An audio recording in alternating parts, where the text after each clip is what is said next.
Non siete protetti, non siete di questo mondo di stregoneria per essere parte del rituale. Sono in Romania, un paese dalle antiche leggende e da luoghi misteriosi in cui per secoli le streghe si sono nascoste perché perseguitate e accusate di praticare la magia nera. Nessuno può diventare la strega più potente da un giorno all'altro. Quando evochiamo gli spiriti ci troviamo al confine tra la vita e la morte. È possibile rifiutare una richiesta?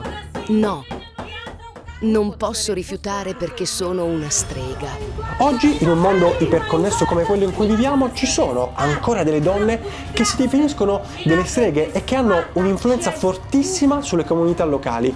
L'obiettivo di questo reportage è proprio quello di incontrare queste streghe e capire quali sono questi rituali e soprattutto cosa vuol dire essere oggigiorno una strega. Benvenuti all'altare della strega più potente d'Europa. Chi siamo davvero in questo mondo? Ho lasciato il mio lavoro per cercare una risposta tra i volti e le realtà meno raccontate del nostro pianeta. Io sono Francesco e questo è Lati Umani.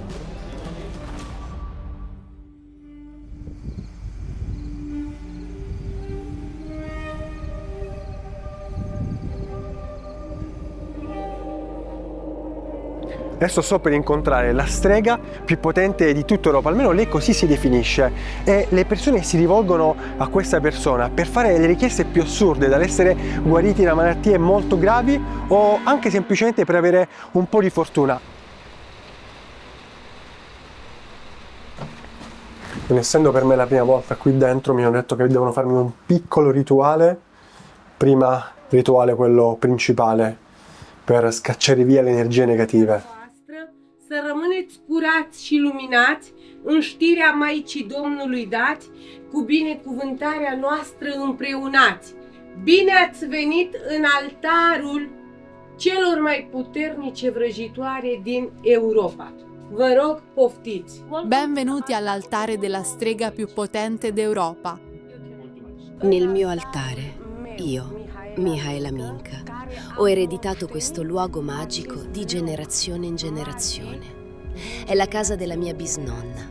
In questo altare la magia persiste da 3 generazioni. Poiché questa è anche la leggenda, la magia si tramanda di generazione in generazione. Nessuno può diventare la strega più potente da un giorno all'altro. Ma chi erano davvero le streghe? Per secoli in Europa bastava poco per essere accusati di stregoneria. Una malattia, un raccolto andato male, una morte improvvisa.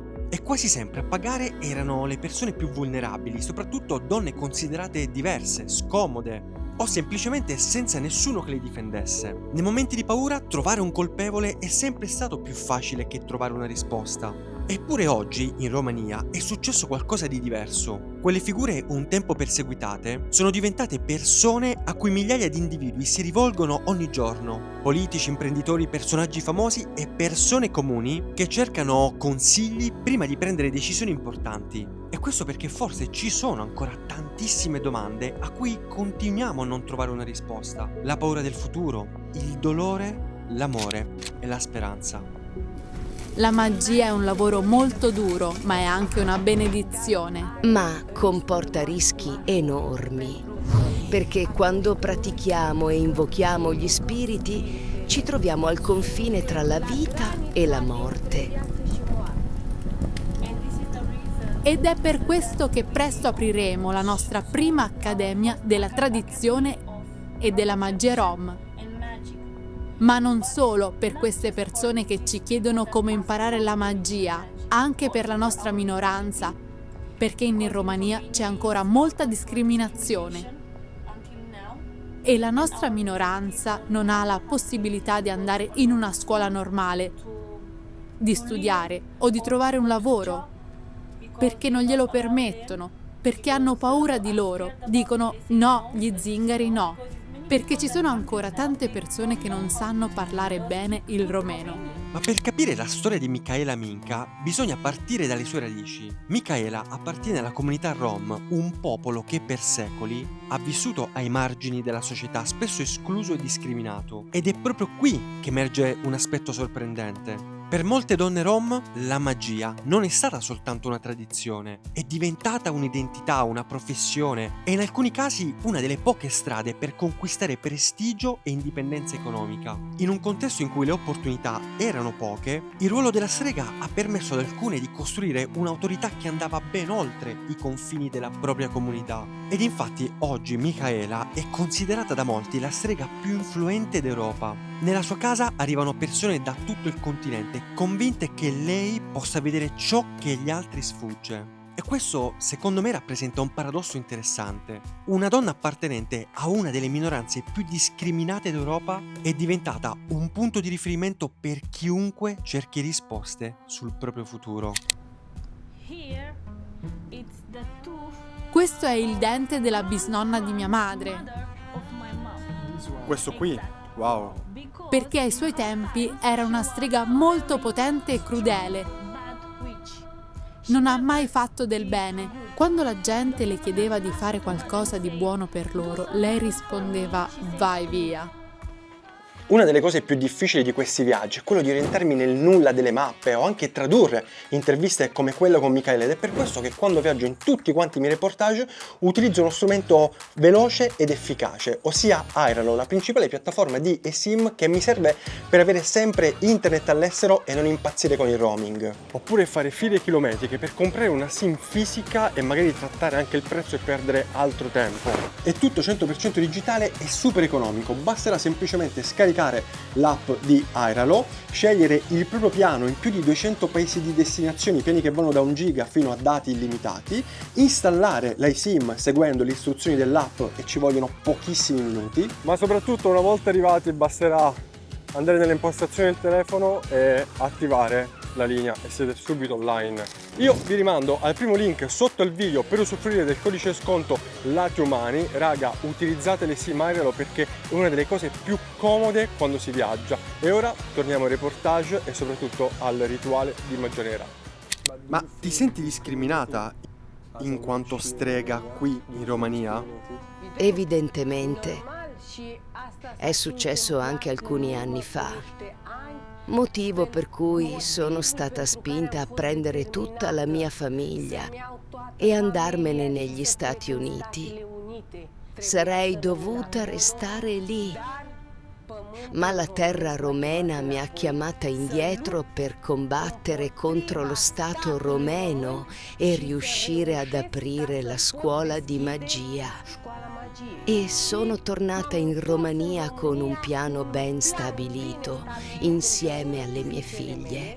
Per più di un anno abbiamo portato a termine il più potente lavoro di magia nera contro i rappresentanti del governo. E l'ho fatto. Ed infatti nel 2011 il governo romeno ha riconosciuto ufficialmente la professione delle streghe, inserendole tra le categorie tenute a pagare le tasse. La reazione non si è fatta attendere. Alcune di loro hanno organizzato un rituale sulle rive del Danubio, lanciando mandragora nell'acqua e maledicendo i politici che avevano approvato la legge. Quella maledizione abbia funzionato davvero è impossibile dirlo, ma molti di loro presero la vicenda molto sul serio, nascondendosi e trovando rifugio in altri paesi. La magia nera che ho fatto contro il governo romeno ha avuto effetto, perché sono finiti in prigione, sono finiti in ospedale paralizzati in sedia a rotelle e molti dei governanti romeni di allora hanno perso il potere. Quali tipi di richieste ricevete dalle persone che vengono da voi? Non te lo puoi nemmeno immaginare, perché prima di tutto, al giorno d'oggi, le persone chiedono potere e supremazia, chiedono la separazione di una coppia, che si lascino affinché un'altra persona possa unirsi con la donna o con l'uomo. Molte persone sono influenzate dall'alcol, dal fumo o dalle droghe e vivono stati di depressione. Persone che vogliono trasformarsi da uomo a donna. I problemi sono quasi innumerevoli. È possibile rifiutare una richiesta? No, non posso rifiutare perché sono una strega. rispetto il lavoro che pratico, rispetto ogni persona che arriva da me. Faccio magia nera, sono una strega potente e insieme alle mie figlie posso offrire alle persone ciò che mi chiedono. Il suo telefono può squillare anche se sono, per esempio, le 2 di notte o anche le 3 di notte, perché il fuso orario è diverso. Oppure ci chiamano persone da posti diversi e lei non può rifiutare la chiamata, perché di solito le persone che vengono da noi arrivano con l'ultima speranza in uno stato di forte depressione o di ansia, o sono molto tristi, piangono. E lei non può rifiutare una chiamata, perché ci sono stati casi in cui una persona ha detto: meno male che avete risposto, perché altrimenti volevo suicidarmi, perché non riuscivo più a gestire la situazione. Quindi noi siamo presenti in ogni situazione, in ogni momento, per qualunque richiesta riceviamo. Perché un problema che dipende da un medico, da un dottore, una strega non può mai risolverlo. È così. Ma ci sono tante persone che hanno diversi problemi di salute e non hanno una diagnosi. E se una persona non ha una diagnosi, allora siamo sicuri che il suo problema può essere risolto con la magia. Tante persone vengono da noi con problemi di salute diversi e la nostra prima domanda è: hai una diagnosi? Se dicono di no, allora diciamo: va bene, vieni da me. Se invece dicono di sì, allora diciamo: torna dal medico. La magia è un labirinto. La magia non l'abbiamo creata noi, è stata inviata dalla divinità su questa terra. È molto potente. Per i medici alcune malattie, come l'epilessia, sono un verdetto senza origine chiara, ma per noi quella malattia non è reale nel senso medico. Proviene dalla magia e quel demone deve essere fatto uscire e può uscire solo con il potere di una strega che lo invoca. E allora io ti salverò, non ho paura, e se devo assumermi la responsabilità di salvare una persona perché posseduta dai demoni, lo farò invocando un altro demone. Adesso sta per cominciare il rituale di magia nera. È una cosa che mi è stato dato da Micaela e che darà a tutti quanti noi. È un talismano con dentro delle erbe aromatiche e dello zucchero insieme del sale, perché sarà così potente che noi che partecipiamo dobbiamo in qualche modo proteggerci. Qui davanti a me ci sono un po' di elementi, devo dire, abbastanza agghiaccianti. Ci sono delle bambole che sono legate, ci sono delle spade e anche una gallina che probabilmente purtroppo verrà sacrificata. Iar aceștia să fie despărțiți, să plece, să fugă și în poartă spiritul diavolului și spiritul demonului și să se ducă și lingura la gură, așa să se întoarcă Antoni la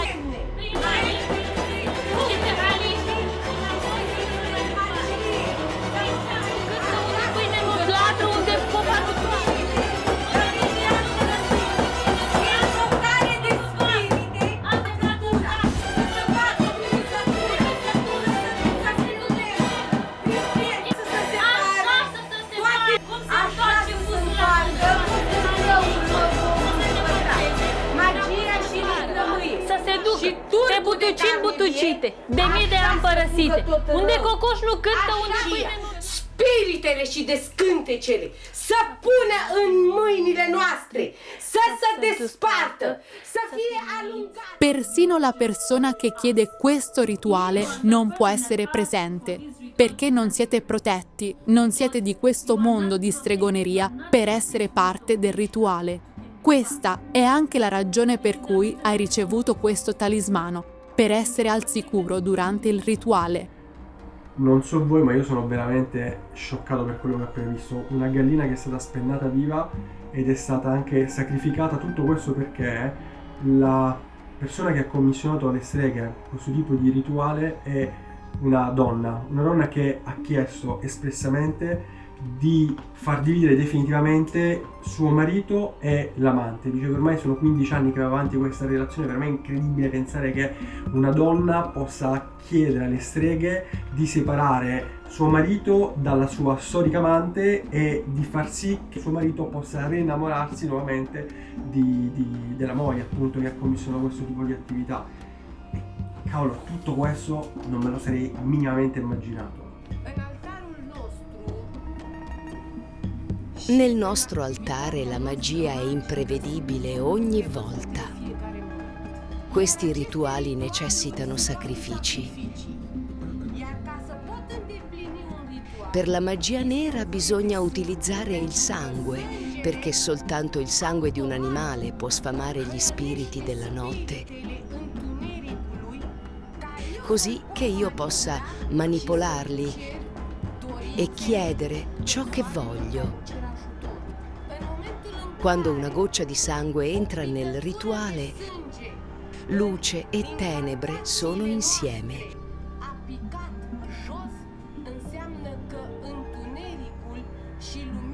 E la magia può avvenire.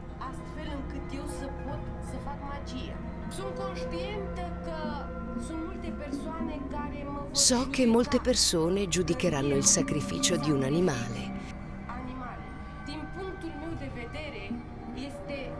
Ma dal mio punto di vista la vita di una persona è più importante. Ovviamente mi dispiace per la creatura, ma qui c'è una scelta. Una donna disperata che, se quell'uomo non torna, si suiciderà.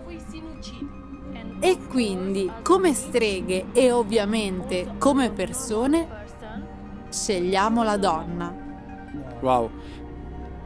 Sì, è stato molto scioccante per me assistere al rituale. E non hai ancora visto niente. Se posso sapere, quanto ha pagato questa signora per il rituale? Non posso dirtelo. È strettamente confidenziale. Più di 1000? Più di 1000?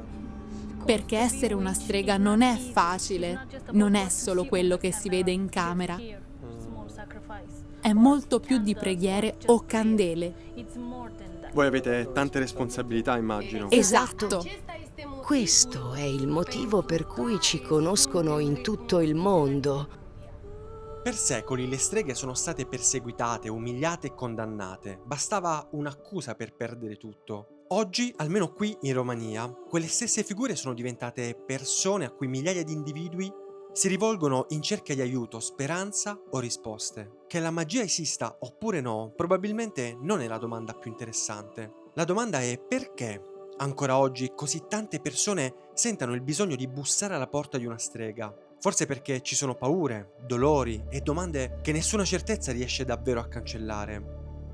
Venendo qui in Romania non volevo giudicare chi crede nella magia, né stabilire se tutto questo fosse vero oppure no, ma volevo capire perché ancora oggi migliaia di persone si affidano a rituali, sacrifici, incantesimi o chiedono aiuto per ritrovare un amore, proteggere la propria famiglia o conoscere il proprio futuro. E quello che ho capito è che molto spesso, dietro ciò che definiamo irrazionale, non c'è soltanto la ricerca della magia, ma c'è il bisogno di essere ascoltati, di trovare speranza quando tutto sembra perduto e di credere che anche nei momenti più difficili, da qualche parte, esista ancora una risposta. E forse è proprio questo il vero potere delle streghe. Posso chiedere quest'ultima cosa? Qual è la tua speranza per il futuro? Evidentemente io ho un desiderio enorme, immenso, che si sta realizzando e fortunatamente si è realizzato all'80%, che si mantenga la tradizione e la nostra cultura rom della magia